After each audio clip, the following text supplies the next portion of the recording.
I'm George Dobria. What I'm currently doing, as a formation, I'm a Microsoft certified trainer. I'm a Microsoft MVP for enterprise security. What is that, MVP? It's kind of a word that Microsoft is giving you for your professional contribution to the community and so on. So you could not earn any money from this, but well, we are about, in enterprise security, we are about 50 people around the world awarded with this kind of title. I'm a AC Council trainer as well, providing CH training. And well, Thomas had a very good presentation in the morning about this subject, covering this subject. I'm traveling a lot. I'm based in Bucharest. I'm running a training center and training a consultancy center there in Bucharest. But I'm traveling a lot around the world, helping people and organizations to better protect their assets, implementing, designing and implementing security policies, security programs, and so I'm involved as well as a volunteer. I'm volunteering each year, a few weeks, for international organization, charity organization, in order to protect their emergency response, to help their emergency response teams. Because sometimes we do not realize they have a huge infrastructure, and this infrastructure is implemented in very sensitive areas where you could see wars, earthquake, and so on. Very difficult situation, and those guys are really brave. They really need help in order to implement their infrastructure, to protect and to have security for those environments. Well, I have this picture. It's a small world, definitely, because I met Mr. Tony G in Brussels last week. I'm in the board of the IMCP, which is the International Association of Microsoft Channel Partners. It's a global organization. I'm in the international board. And we had in Brussels last week, we had a summit, and we had a contest, software contest. I was very happy because two teams from Lithuania were finalists there. Mr. Goga attended as well as a MAP, member of European Parliament. Of course, I was not earning any award. I was giving that to the finalists. Well, just a few words about my tools. Most probably you are familiar already with some kind of tools. Those are few of my hardware tools. I'll show you some of them immediately. Why I'm using those tools? Of course, I'm an ethical hacker, yeah, as Tommy said. What I'm doing?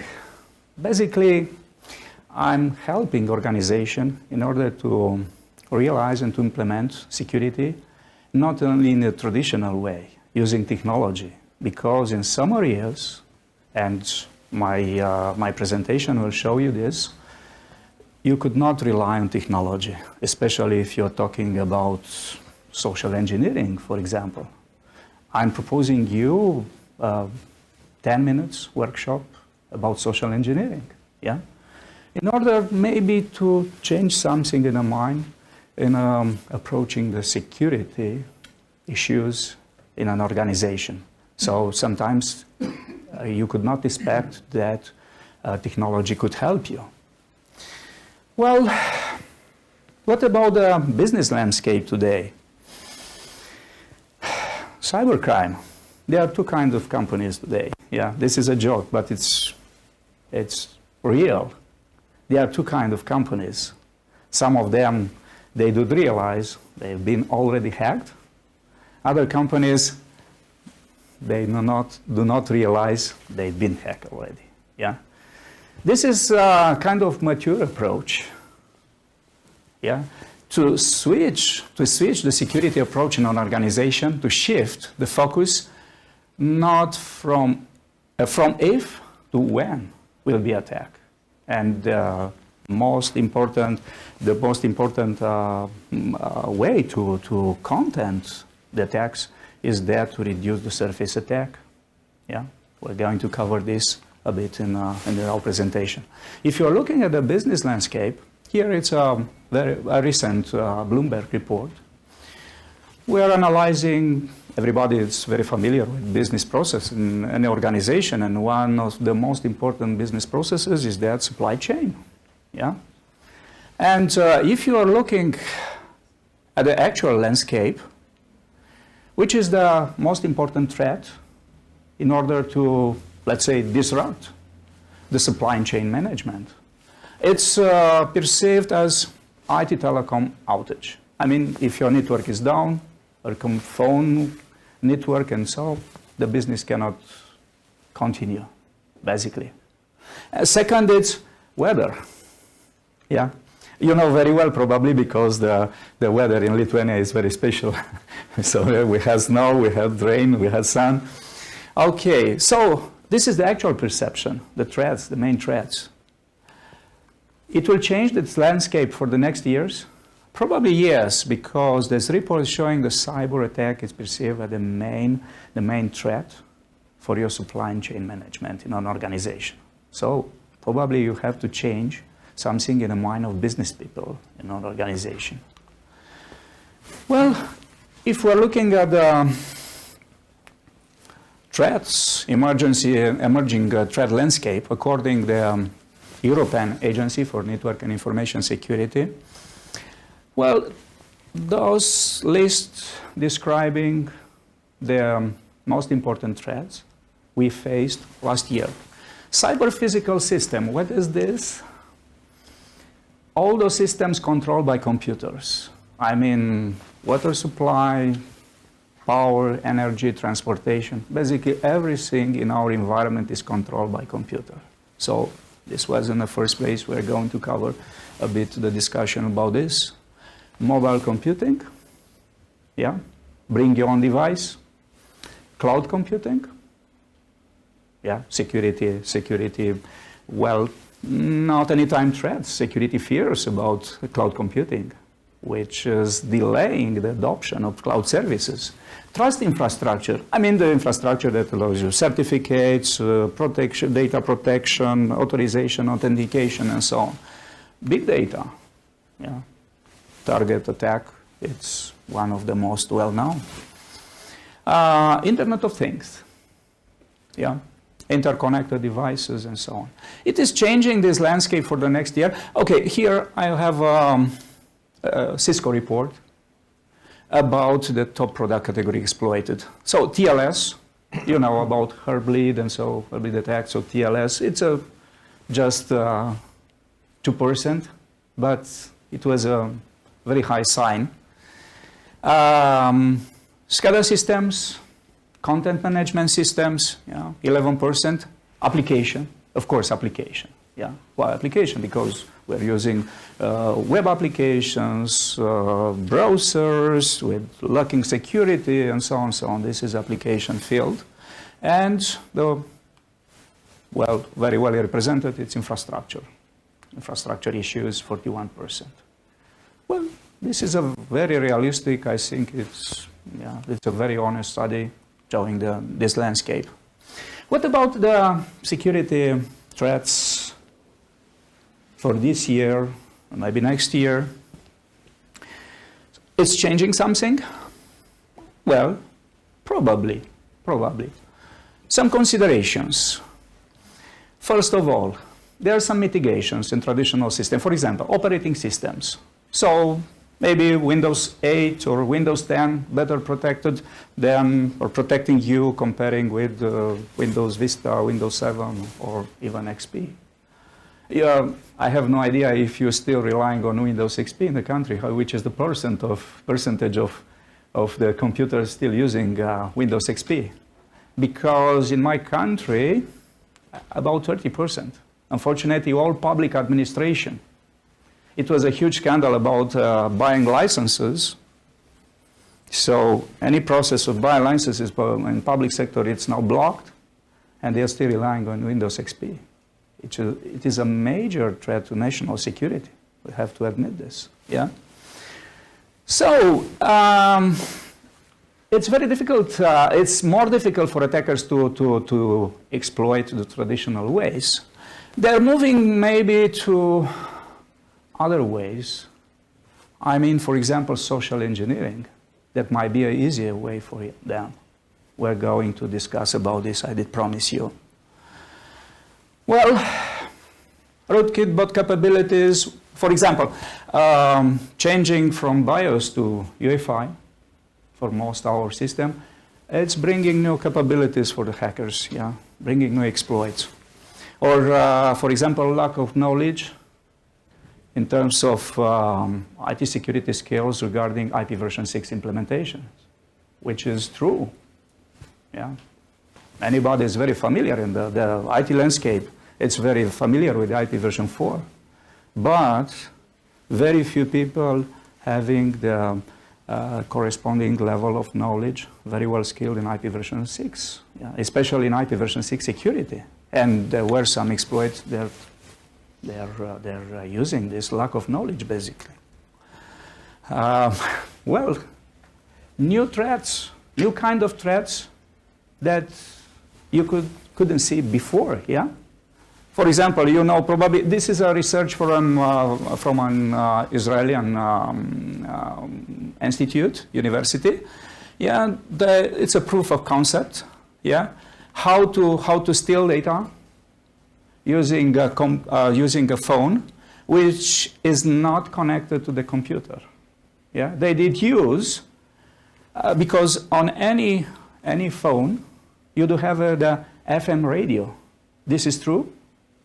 Yeah, they did use this in order to capture the display signals and to steal the data from computer. Scaring a bit, yeah?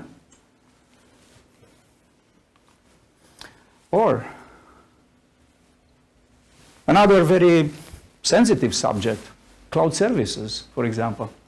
I attended a few months ago a conference in US. It was called something like about zombies. The title, it was about zombies. Because if the critical systems in an organization and a community failing, people are already zombies because everything in our life is controlled by computer. All critical systems, yeah, are controlled by computers. And this is a proof of concept, yeah, revealed at the Black Hat conference. Yeah, how to use free cloud services in order to deploy a botnet, yeah, and your antivirus system, web filters, and so on, they are not taking any restrictive measure. Why? Because the cloud service is trusted. Yeah, the service is trusted. That's a big issue. Well, Internet of Things. About Internet of Things. Well, you are very familiar probably with this concept that Internet of Things and Internet of Everything. Internet of Everything, that's actually Cisco is promoting, brings kind of new approach.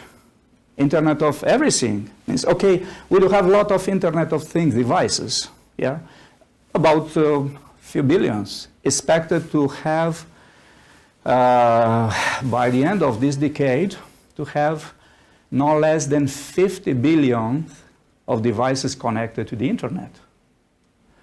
Target attack in US last year, yeah? How the intruders, they could get to the database, to the big database of Target, yeah? Stealing 40 millions, if I'm exact, yeah, 40 millions of credit card data information using the HVAC system. That actually the service was provided by a third part, yeah, third part company. And a study of Qualys, after this incident, they did search on internet. They discovered 55,000 of HVAC systems available on internet, Some of them using the same password, default password, same password, one password for service provider, or even without password. One of the systems without password, they discovered to be the Sochi Olympic Arena HVAC system. Point. Okay, another subject, I'm very scared about this, and very well connected to Internet of Things concept, is that of medical healthcare. Definitely when unprepared is. In the US, now they are trying to do something on this, but most other countries, they are completely unprepared. So this is, it's a famous experiment. A few years ago, I saw this guy before he died. Yeah, and using, insulin pump. It's a famous experiment. Yeah, because some people they do have such sensor, and well, it's an insulin pump, and I've seen a real live demonstration how this guy was able with a computer and a small antenna to intercept the traffic between this sensor and the insulin pump controlled, and maybe you could make people die. Injecting more or less insulin, that's equal. This is one of the first scaring experiments. But there is another recent research about the security issues with Internet of Things, Internet connected devices in the medical systems. Look here, surgical robots. This is a real research. It's not something like trends or maybe potential issues that they discovered. All those issues are ready to be exploited. Yeah? Surgical robots, having some internal firewall, but this firewall could be even just using a regular scanner, network scanner, you could make it crash. Drug pumps, like insulin pumps, and so on. Backups for image repository for X-ray, no passwords. So very easily to alter data or to tamper data. Defibrillators could make to change the energy of their pulses. Yeah, it may be possible because those are internet controlled devices. Doctors' instructions. Yeah, it's very nice. As we discussed during the break, it's very nice for the doctors to have control to the patient's register and so on and so on. But what about the security of the access? Yeah, because we are talking, if you are talking, as you said, if you're talking about the military environment, okay, there are a lot of, we are very careful here. But what about the medical sector?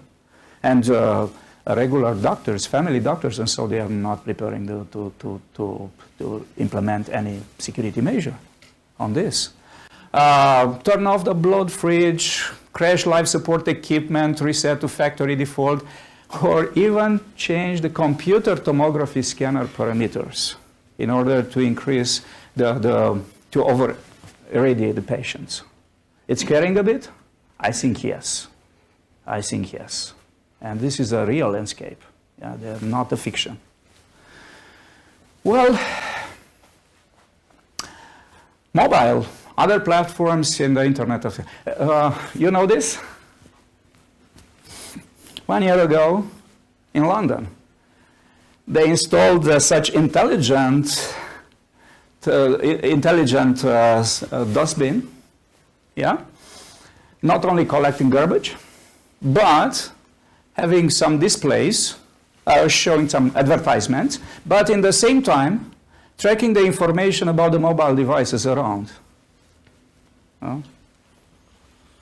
Like the maker, and building a database, yeah?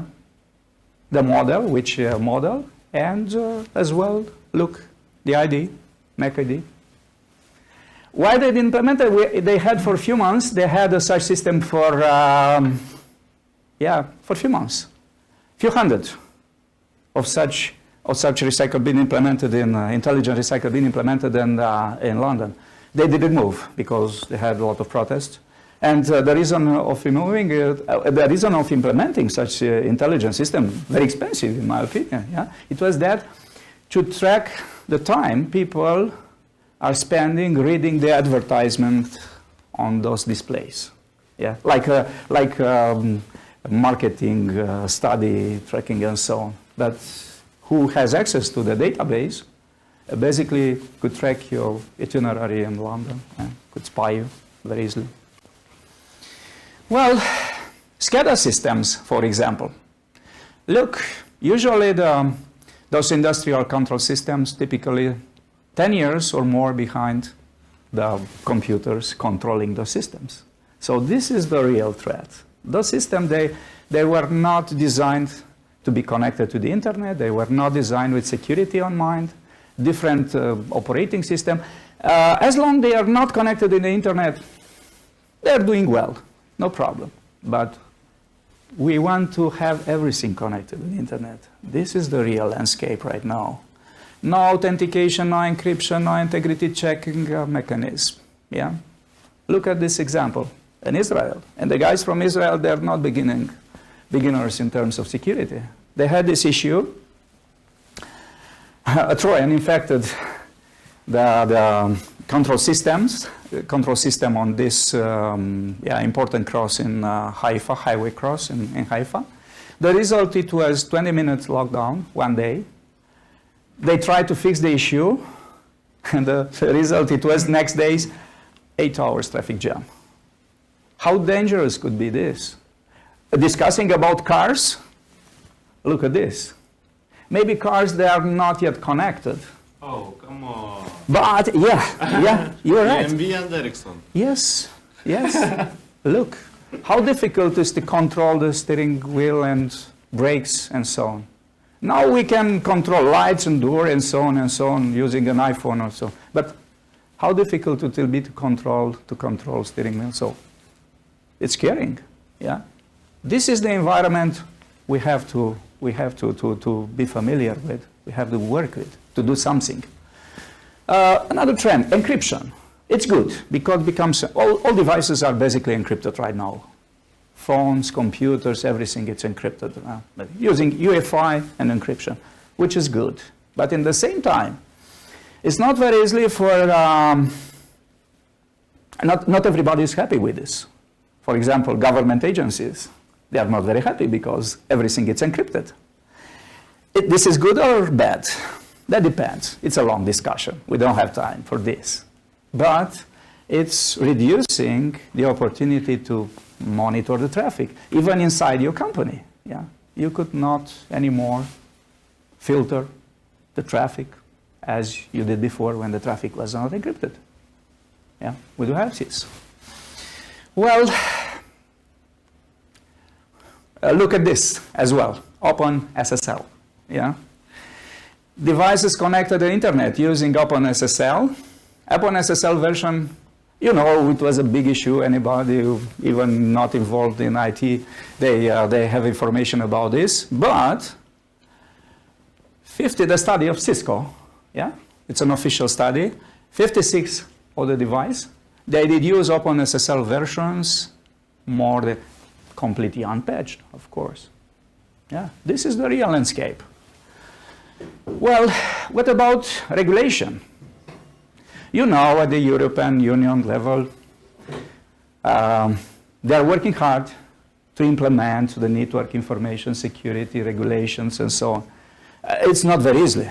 I'm involved in this program, providing some consultancy for their program, but it's not very easy. Why? Because there are so many countries in Europe. They do have actually different rules, different legislation. It's very difficult to have a single market, single digital market in Europe. Yeah, that's the big issue. And as well, a lot of businesses, they are not aware of this. Maybe governments, people involved directly in the security, they have idea about these regulations, what is happening to be adopted at the end of this year, some of the major regulations. But, for example, they have no idea how to implement this. Just very few businesses, in European Union, and believe me, 90% of the businesses in European Union, they are small and medium enterprise. They don't have resources to implement this. Maybe adopting cloud solutions, it could help this. But if you're staying on their traditional solutions, definitely they are not prepared to implement such regulation and to be more protected, yeah? To be part of digital Europe, let's say. Well, mobile payment system. Well, I'm not staying too much here discussing about this, but you know there are a lot of... fortunately, Europe is better protected here comparing with other areas like US, for example, because if you're going in US, nobody is asking you for PIN codes when you're doing a payment. Yeah, that's a big issue. In Europe, some companies, not all of them, in this landscape implementing 3D Secure or so, but not all companies implementing this. It's not very popular, or other security measures. Well, and I think this is the biggest issue, skills gap. People are not prepared for the new environment, for the digital environment. And here we can discuss not only about the preparation of IT guys. Look at this report. They are saying most probably in 2013 we'll meet this, we'll cover this gap between the IT skills of people, security guys, and the real environment. This is, nobody knows what is going to happen in 2013, but this is just a prediction. However, you know the weakest link here, they are business people, not IT guys. And I'm going in the last part of our discussion about social engineering to discuss what to do, what to divide, what to have our business prepared for this. Well, anyway, threats are a lot. You could not see the landscape to be better. The budget, in the security budget in any company, probably expecting to go higher. The idea is that for any kind of business, doesn't matter government or private business, or so, to have a very good business continuity plan. You will be attacked. You've been already attacked.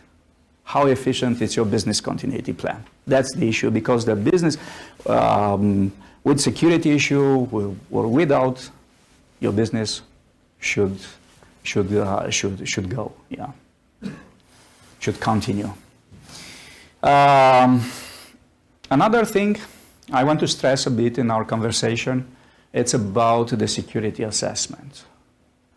So you heard today about ethical hacking, Nether defense architect preparation, and so on and so on. Basically, there are two kinds, you know this, there are three kinds of security assessments you can do in any company, in any business. First of all, security audits. It's just about basic things, showing you are compliant or not with security regulation. It's helping, but not a lot, effectively, yeah. Second, vulnerability assessments, yeah. Conduct vulnerability assessment. It's disclosing you the vulnerabilities. It's good as well. Some companies, they are stopping here, their approach, yeah. They are not going further. Some companies are stopping here just to discover the vulnerabilities. The best approach is that to do pen testing, to finalize this process. What is showing extra pen testing? It is showing that your vulnerabilities discovered here could be exploited by internal or external entities. So could calculate the impact of the security issue to your business. So that's the idea. We have to advise our customers, our companies themselves to have such activity, to finalize the activity, to cover all three parts. Well, you know probably this very well. This picture is we're protecting basically data because this is our final target to protect data. But everything involved in infrastructure and so on, it's very important. And the most important thing, like a shell, they are the policies, procedures, and awareness. This is the most important layer. And well, here are some advices, just very few examples. I'm not going to discuss too much here, to stress here. But I'm insisting about the latest point. Educate employees against social engineering and phishing attacks. Why? Because look, this is this chart displaying all the agents in the cyberspace. Yeah, there are a lot. Yeah, some of them they are friendly, some of them they are not so friendly, but you know, some of them they are okay, high skilled, with high capability. But look here, your employee, this is the weakest link, and this is your employee. I mean your business user.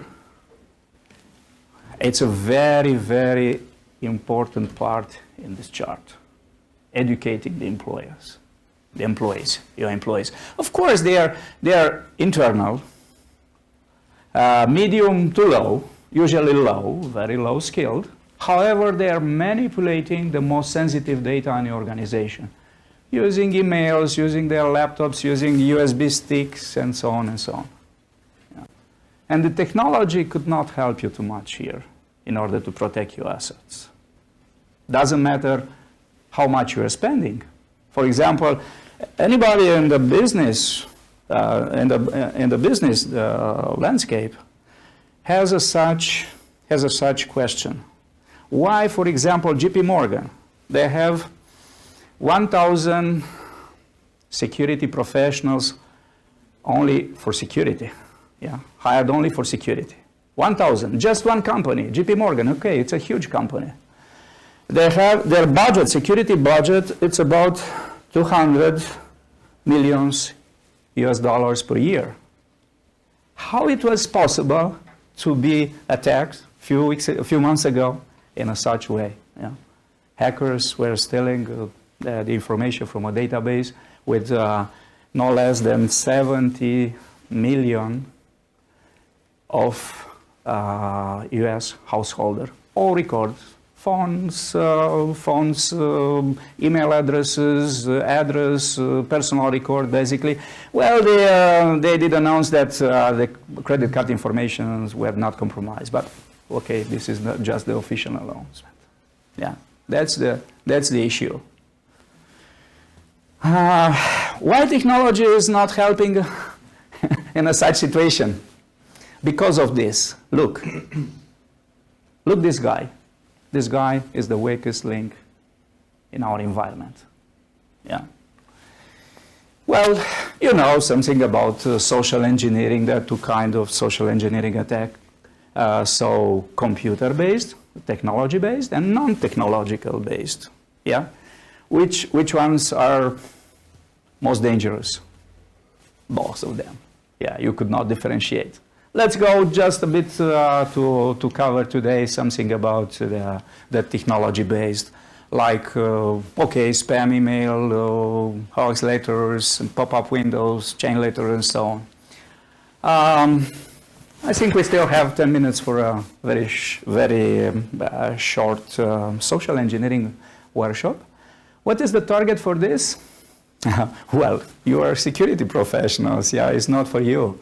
But it's kind of approach for your regular users. How to conduct their preparation, how to conduct and how to organize and how to implement such security awareness training. Because sometimes security awareness, any company has a such basically security awareness, yeah. It's stated in the security policy of the company. Any employee has to sign a few regulations, yeah, because it's acknowledging some regulations. But those regulations are something like this. You are not allowed to do this, you are not allowed to do that, don't touch this, and so on. But this is not good for the business approach. We need some security awareness training like this. In order to do this, you have to do this. Yeah? In order, for example, to send confidential information outside of the organization, we're saying, do not send confidential information by email. But how to send it? I need to send it, yeah? Not inside the organization, because most probably I have very well implemented this, rights management and so on. But how to send confidential information? Sometimes a credit card number, yeah, in order to process a payment or so on. We're saying, do not send by email. Which are the acceptable ways to send confidential information outside the organization? Fax, maybe, faxing. Who is using faxing right now? Nobody.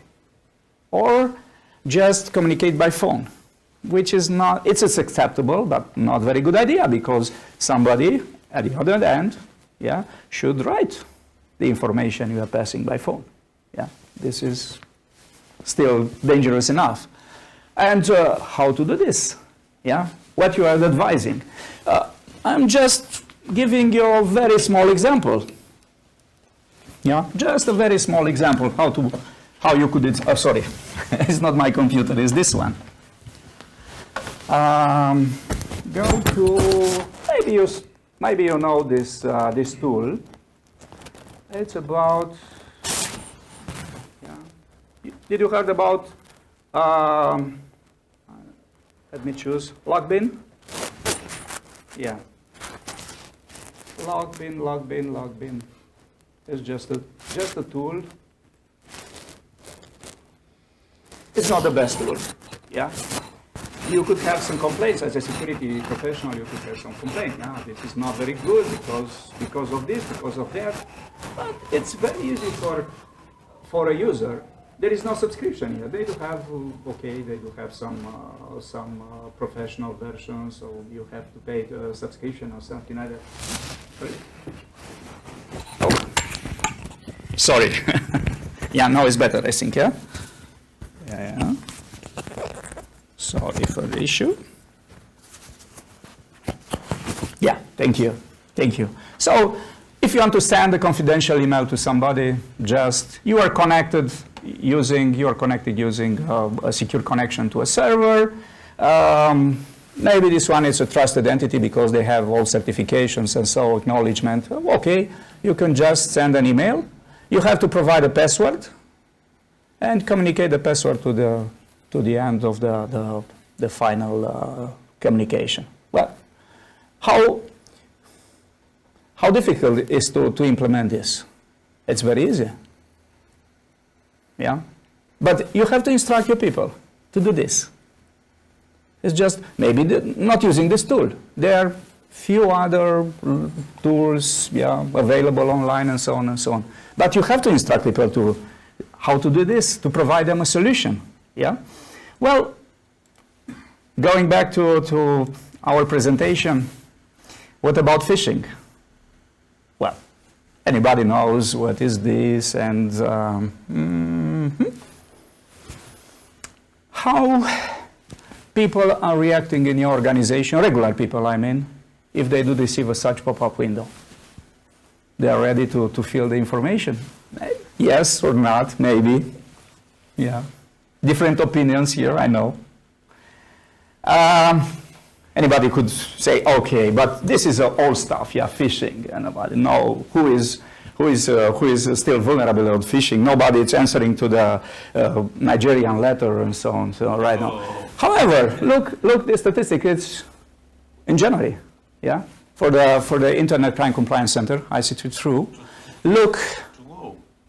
Well, reported issues. Just reported. United Kingdom, official. Per year from 10,000. Those were complaints. They were completely not estimation or not. They were. They have all files about this. Yeah. And look, which is the value? Only 2,000. The value 200 million. Yeah. which is an average of 100,000 US dollars per incident. Well, people, they are sending money, for example. Definitely. Well, it's scaring. And this is kind of, if you're making a test in an organization, how prepared are people in order to avoid social engineering attacks? Usually I'm sending, when I'm going a company to do some security consultancy program, I'm saying to guys, please give me a list of valid email addresses. And I'm sending those email addresses phishing emails. You know, maybe we do have even in very popular in Kali Linux, we have social engineering toolkit. Yeah, you could use that in order to, if you don't want to develop your own solution, you could send using social engineering toolkit, you could send out phishing emails. And the answer rate will be very well displayed in a chart. You will see how many people they receive the email, how many people they click the email, how many people they fill the data in those emails. Yeah, because if you're going usually in organizations, well, we are very well prepared. Our people are very well prepared. We're not facing such issues. But this might be a real test. And how people they could differentiate between a real email, yeah, and a fake one. Okay, those are, I'm not going in detail, but we have to cover this, how normal people, they could recognize, make the differentiation between the fake emails and the real emails, yeah, phishing emails and real business email, because this is the spear phishing, it's something real, yeah. It's not just sending to 10,000 people the same, or million of people the same email, yeah, it's just targeting the business people. After investigation. You know the term, it's a new term in phishing right now, we're calling this snowshoeing. Yeah, because previously it was very easy to, okay, those phishing emails are sent by that IP address. It's basically easy to put down the server. After doing some research, working with the internet service provider, it's easy to put down the server. Or to add this in the blacklist, yeah, to blacklist. But now, snowshoeing means phishing emails are sent by a huge amount of fake email servers, not from one IP address, which is basically making this task to put down the system very difficult. Well, just a sample test, yeah. How many people they are clicking that login in order to access to fill a form and so on and so on. Yeah, this is authentic email message or it's a fake one. What do you think? We're going to click log on or not? What do you think? True or fake?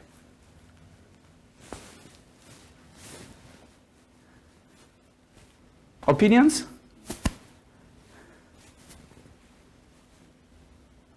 Let me try. Okay. It's fraudulent. Why? Because if you're going there just to move the mouse over, yeah, look, it's an HTTP connection, yeah, very strange link. It's not related to Capital One or something like this, yeah? It's very simple. But what about this one? This is real or authentic one or fraudulent?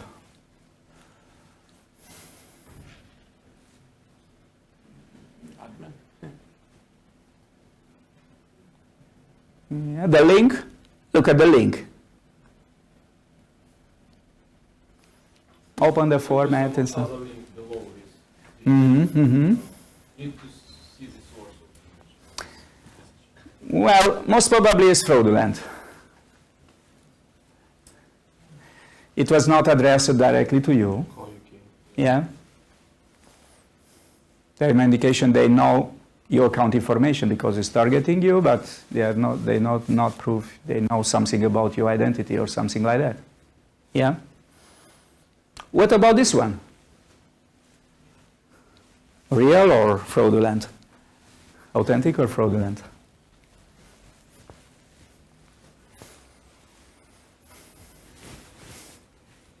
Opinions? Would like to see the full email header information, the path. But only using that information displayed on the screen. Come on, guys, you are IT security guys. How you could advise your people in the organization, yeah?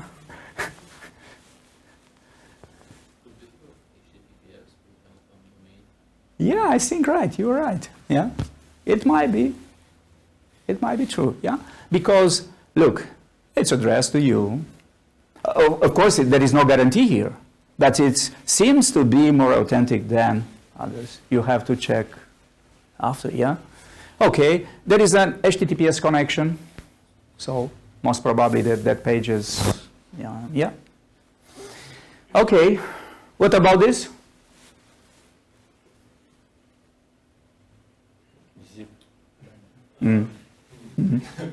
This is simpler, yeah? From UPS, DHL, and so on and so on. And you know the issue, yeah.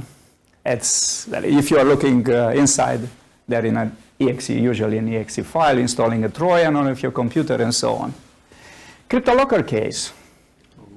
It's a still open or closed subject. Officially, it was closed, yeah, 1 year, but it's still alive, yeah. And you know the story about CryptoLocker, yeah. I hope you didn't pay. Yeah, anybody paid? Somebody paid money, yeah. Well, I have a fun story because a friend of mine in US providing security training, he got a call a few months ago from a customer, and he was providing some kind of insurance and saying, if you are attending my training and you will be affected by CryptoLocker, I'm paying the ransom. Yeah? Well, it's a nice approach, yeah?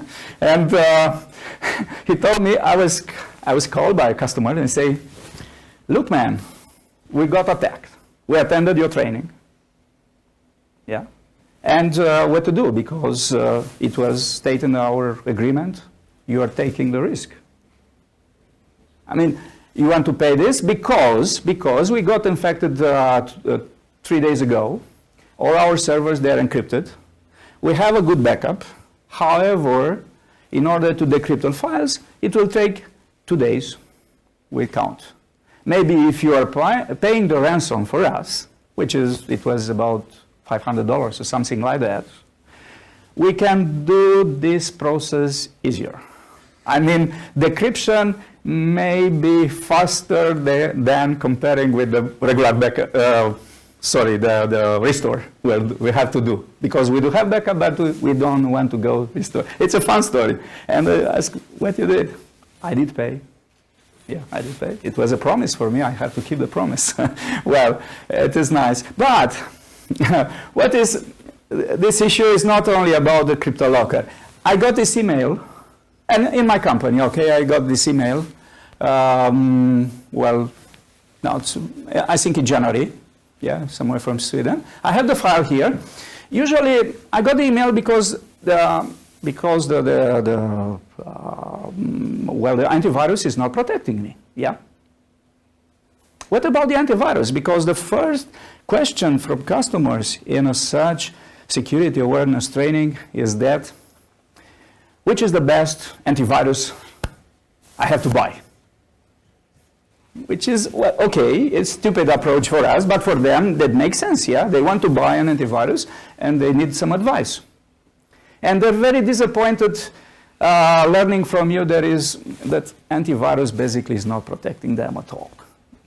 They have to buy, they have to implement, but it's not the best protection. Why? Look, you know, for example, VirusTotal? Yeah, you know. If you're receiving such, where is my file? I think it's this one. Yeah. I think is this one maybe, or not this one. No, it's this one, the zip file. Yeah. Let's go to VirusTotal. VirusTotal, it's a service. Basically, oh, sorry. What I did something wrong. No, it's fine right now. Where is VirusTotal? VirusTotal, it's a free online scanner, virus scanner. Okay, let's choose the file. It's something wrong again? That's the file. Yeah.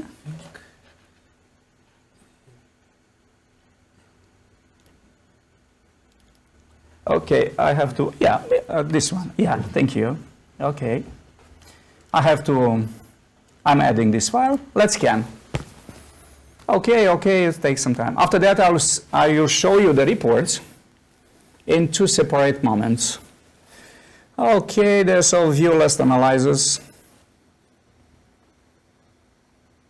Yeah, it's CryptoLocker. Yeah, if you want to test it on your computer, yeah, please tell me, I can give you this file. Okay, which is the 42 detection rate from 56 separate antivirus engines. Well, at this moment, 42 are detecting this. What about the result at the time, the initial result? I told you, if you're searching on internet, they're saying, okay, CryptoLocker case is basically closed. Yeah, because the network, it was down, put it down, and so on. And well, look at this.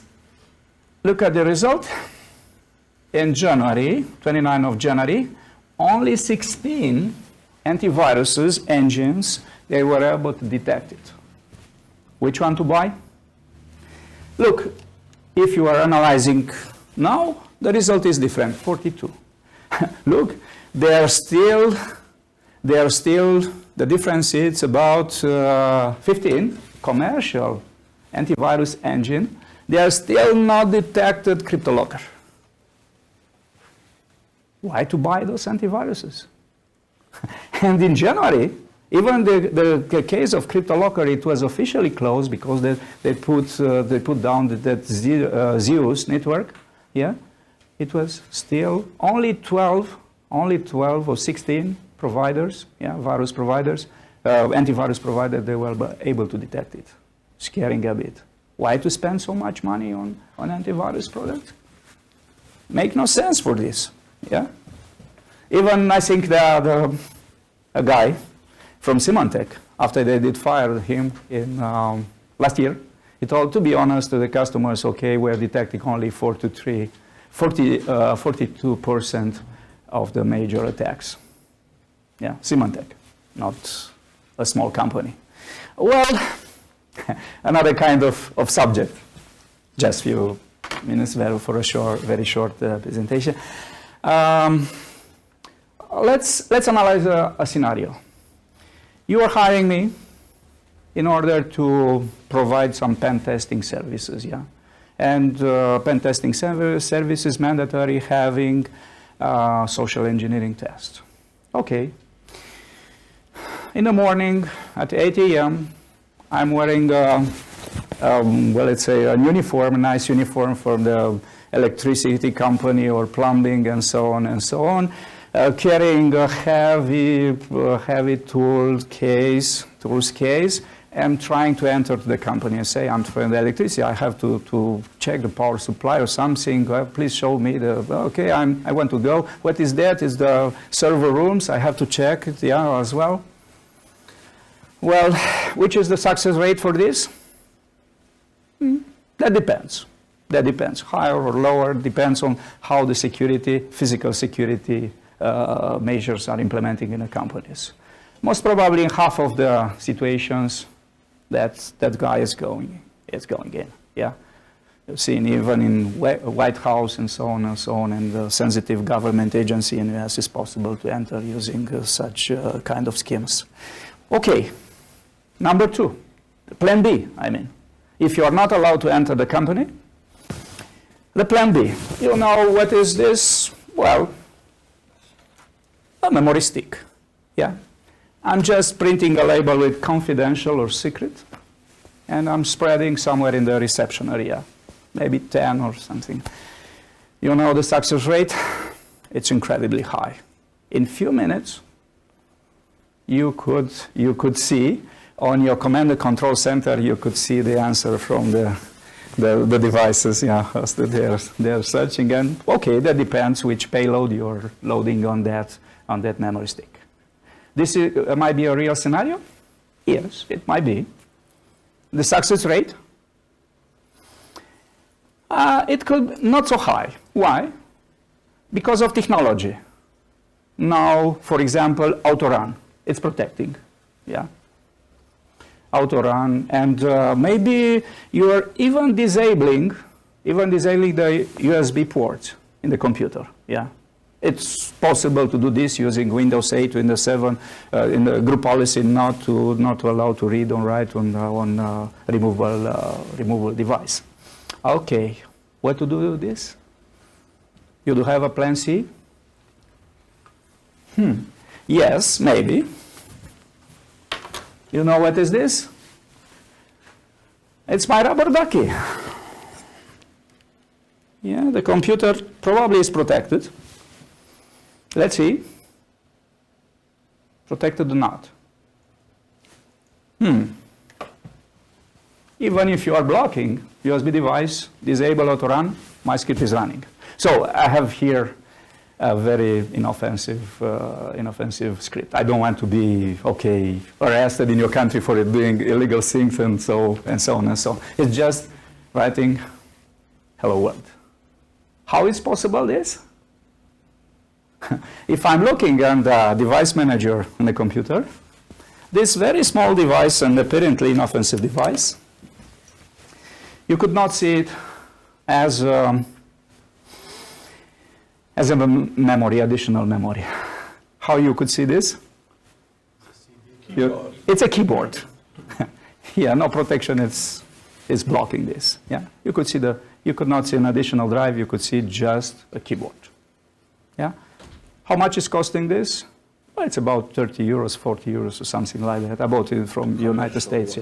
Yeah, you could even, if you are good enough, you could still build. Yeah, we did discuss in the break, you could still build such device.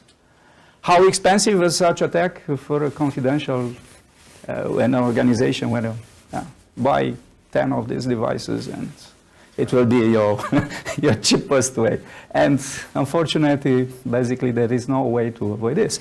Because, okay, let me see.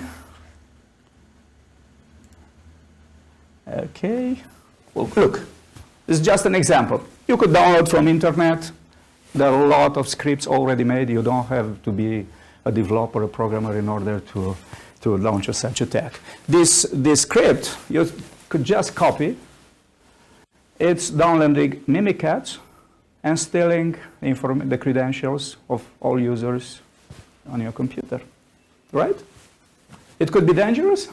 Yes.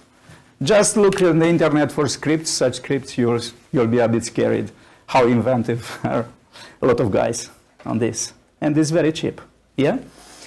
What about social network protection? Well, a lot of stories. You want to be a friend of Obama? Oh, it doesn't matter, it's not Obama, it's Obama, but if you are focused on adding new friends, doesn't matter, yeah, you'll not be very careful about this. And my last thing, it is about the identity theft. I just want for 1 minute to show this. It's a real story. Unfortunately, it's in Romanian, but I can translate you very fast this, because, I do have this, another nice thing. It was a few days ago. You know this story? A guy who was convicted from, cheating and doing illegal things, social fraud and so on stealing money from the various companies. He was convicted and he got released from the prison. How? He sent a spearing fish email to the prison management in order to release them. posing to be from the authorities in order to release. It was like an order, official order to release that guy. And they released him. They discovered this after 3 days when they are trying to interview him for investigation. And this guy, after other 3 days, he surrendered. Yeah, but he thought, I just wanted to prove your vigilance. It's very funny. You can find it. Yeah? It was a few days ago. And another scaring story. Yeah, probably you do have some. Yeah, this is Romania. You know, there is a forum. Maybe you do have in Lithuanian. It's Softpedia. No, it's very popular in Romania because some people, if you need an advice, doesn't matter which subject, you are posting something there, and a lot of people they advising you and so on. And the story I did discover accidentally, but it's a true story. It's scaring. Teenager, 15 years old, he told, I did receive a card information from a friend. It was a Visa card. And he told me I can buy everything using this card, but it's illegal. And I wanted to buy a dedicated server, a teenager, 15 years ago, a server at home. Yeah, I wanted to buy using this card. Buy, not to steal, to buy. Okay. I did search for a serious company to buy the server from. Yeah, I did discover a company in France. Yeah. And I did complete the form. I filled the form, and I was informed that I need a picture, an ID card, and after that, a picture with a utility invoice. And he did everything, did change using Photoshop and so on. He changed, he proved a valid identity card and so on and so on. And the invoice, how difficult it is. It takes a few minutes for a teenager to do this. Yeah. And he submitted all this information. And after that, he was saying, I searched a picture with a card on net, I did modify everything there, I submitted. After 20 minutes, I did receive an email stating that data, they are false, and all elements are going to their legal department. And the question of this guy is, what to do? What I have to expect right now? He realized he did something wrong, but only after doing this. Maybe you do have kids, you do have friends, you do have brothers. This guy was only 15 years old. And the discussion is very interesting after that, because a lot of people, they're trying to advise. Some of them, they're saying, oh, don't be aware, they are not searching for you or something, because they are in France, you're in Romania, there is no issue with this. Other guy, they say, you did something wrong, you did realize what you did. Because this guy is asking, what I have to expect right now? I did something wrong, I know, but what I have to expect right now? What the parents of this young guy expecting to do this? This is the real issue. This is a real issue. Well, this is a real scenario of the identity theft. I did found. This is not a story. This is online. Yeah. How to protect against this? Very difficult. Very difficult. You know, kids, teenagers. It's very difficult. It's very hard job to educate these people and to protect against this. Yeah. Very, very. It could affect your life, the life of your families, and so on and so on. Well, yeah. Well, the trends, okay, just to summarize. My final advice, because we discussed today about ethical hacking, yeah, and Thomas has a nice presentation about this. The advice is, in order to approach from the business perspective, the security thing, is try to think like a hacker. I mean, if you will be a hacker and you want to hack your own business, which vulnerabilities you could disclose in order to use, and so on. This is basically the approach you could have, advising you. Okay, I'm done.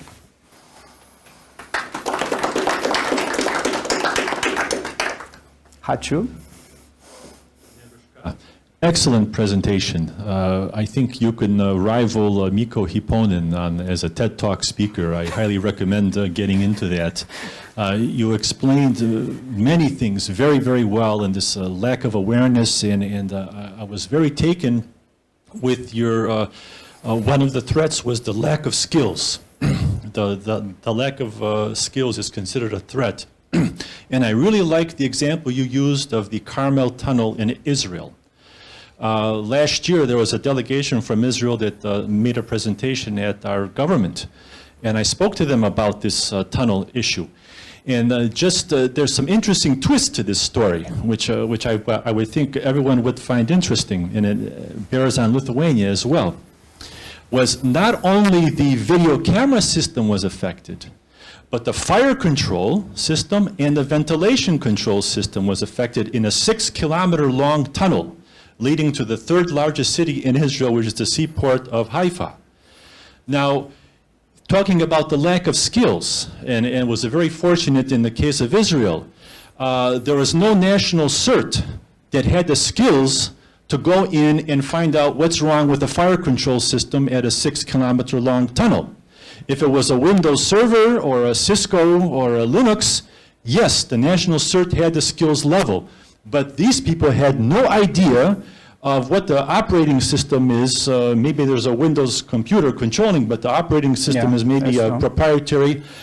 Luckily, they had in Israel an organization that's affiliated, gets funding from the electric company of Israel called CyberGym. Yeah. And they do exercises on control equipment for industrial control systems. They were called in to, and they determined that there was a cyber attack, cyber intrusion on the system. Not the national CERT. And I'm thinking, again, the lack of skills. We have this IT bias, I'm calling it, where it's, Windows, we have, servers and IT systems, websites. What's threatening that? But we have a regasification unit on the port of Klaipėda. It's a huge, huge ship bringing in natural gas and processing it. It's full of SCADA industrial control system, program logic controllers, 250 gigawatt power generators just to power the refrigeration system. There's a control room on the ship. I'm telling you, if something goes wrong with that system, not our national CERT at the Communications Regulatory Authority, RRT, Ryšio Reguliavimo Tarnybos CERT, not the national center that's been created from this new IT security law that came out last December in Lithuania. They have no idea. They'll have no idea what to do. Only possibility is to call the manufacturer of the equipment. Maybe they'll send somebody on call on the plane to come and help you analyze what's going wrong. So this is, I think you made an excellent point of this lack of skills, and this is the wider range awareness that is required. Not to take away from your presentation, I'm adding to it. No, thank you very much for the additional information, because I'm sharing the same. Because again, when I spoke to the previous speaker, when they train IT security people, do they talk to the engineers of the systems that maybe their IT securely trained person is going to visit? Our diesel electric generator just failed, there's some cyber intrusion, can you help us? Windows certified won't help you, but an electrical engineer may help you if he has some IT security training. He knows what to look for. Definitely. Thank you. Broader view, because the view is very limited, trying to separate the issues on different areas of specialization. But we need something to integrate the issue. For this reason, maybe the initiative of Cisco, Internet of Everything. You know something about this? They do realize the issues, the potential dangers of Internet of Things, and they're saying it's about trying to integrate everything and to register any device present on the internet, to provide a mechanism, a naming system for wireless devices, for example. which is not the actual DNS system. The domain name system is not helpful. But they want basically to create, to implement a new system, a name system, yeah, for all devices in order to register all devices, because otherwise it might be, there is no solution for this. 50 billions of connected devices to the internet, yeah. Just a very small percentage not being effectively protected, it will be a big issue for the, yeah, for the worldwide environment. That's the issue. Thank you very much for adding this additional information. Yeah. Well, yes, please. I'm sorry, once I get going on cybersecurity, it's hard for me to stop, but you mentioned about the Cisco and the manufacturers. Send me an email, I'll send you a copy of a report by a university. They did a study of traffic control system, street traffic, street lights. Now they're becoming automated. They're connecting intersections with Wi-Fi, and they did a study of the security aspects. Is it possible to cyber penetrate traffic control in the city? You can, and they found, yes, you can make lights turn all red, green, and so forth. And they submitted their report to the manufacturer of this traffic control system. And you know, this is where we're pointing out some security vulnerabilities in your products. And you know what the response was? This product is fully made according to the industry security requirements, industry standard requirements, and there is no security in the requirement. So this is, again, this on the manufacturer's level. We're talking now about consumers, users, but this is what the manufacturers are thinking in some cases. I'll stop there. Yeah, I told you during the break, I got a few days ago a request from Siemens. There is no secret from Siemens. They have a large team of developers in Romania. There are most probably more than 1,000 people developing different systems, and most of them internet connected. And they were asking me to provide them a course in order to prepare their guys for Internet of Things security. I was saying, okay, our developers are developing in C++ and so on and so on. We want to implement in their mind the idea of security in order to design their new products and new software. And could you do this? And I say, okay, I don't have in my portfolio such course right now. And I was trying to ask, yeah. We have a large community of Microsoft certified trainers, MVPs, and security guys, and a lot of news group, internal news group, not only Microsoft, of course. And I was asking, and you know the result. I say, please provide me, if you deliver such training before, please provide me an agenda, some ideas in order how to prepare. Or even if you are available to teach a such course, you know what the result it was? Everybody said, sorry, we're not prepared to do this. This is real, yeah? This is real. We are not prepared to prepare those guys. That's the issue. Well, other questions? Okay, I think it was. Okay. Thank you very much. Thank you.